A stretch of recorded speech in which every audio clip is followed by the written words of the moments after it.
অনেকগুলো পেয়ারা পাকছে গো, সবগুলো পাটিল বনি। পাকাগুলো পেড়ে পরে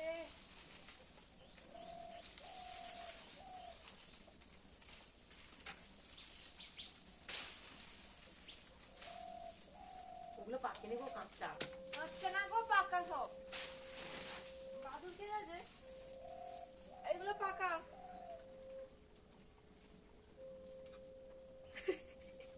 মহাবীর কি ব্যাপার? ভিডিও করে ভিডিও করে।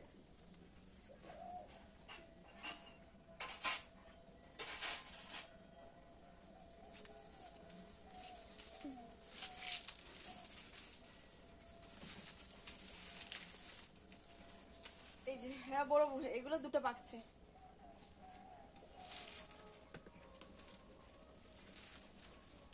অনেকটা কোথায় পারবো কি করে?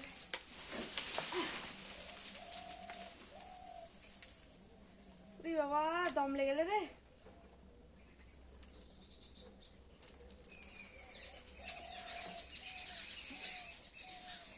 দেখো গাইস কতগুলো পেয়ারা আরো আছে, আরো তো পেয়ারা আছে গো, চোখে খিদে পড়ে। কার্তিকে একটা কাটে দিয়েছি পেয়ারা। এই দেখো এখন সব পেয়ারাগুলো পেড়ে নিয়েছি, এখন ঘরের দিকে নিয়ে যাব। তো এটা 12 মাসে গাছ, তো সবসময় পেয়ারা হয়। তো বর্ষাকালে সেরকম পেয়ারা মিষ্টি হয় না, এখন মিষ্টি হয়। তো চলো আজকের মতন টাটা।